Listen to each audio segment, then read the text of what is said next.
So I decided to go for a run around the block, and they just laid new sod down. And so it was it rained a couple days before, so it was kind of mushy. And I ran about a mile, and I realized my Achilles was getting strained a little bit. So I cut the run short, went back to the office, and then the next day, I finished work, 6 o'clock, and I had to go to a basketball game. I was the last guy to show up, and they were already playing. So I got my shoes on real quick and ran on the court without stretching or warming up like I normally do. And I kind of forgot about the tendons. I stole the ball and turned the head up the court, and my leg didn't come with me. Achilles tendon gave, and it popped.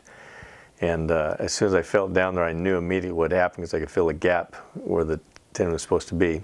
I went and seen the orthopedic surgeon a couple days later, and she told me the procedure to use. So I went online and looked at it, and I just thought that was a little bit too rough. It just didn't look. I didn't like the looks of it. So I did a internet search for something a little less invasive, and the only thing that popped up was the Stone Clinic. And so, I watched the procedure. They described it online. I thought this is the only way to go. And so called them up, and they got me in.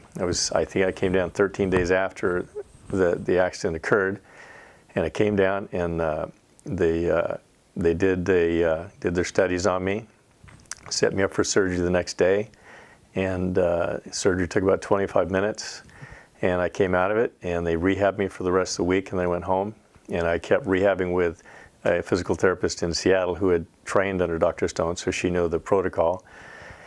And literally within 6 months, it had healed up. I mean, I could do about anything I wanted, and I was still cautious about playing basketball, but I was playing basketball again about a year later, and this was 2007, February 2007, and here we are now, 9.5 years later, and it's never bothered me since, and it's just been perfectly normal. So I say it was a full recovery, and I'm so grateful.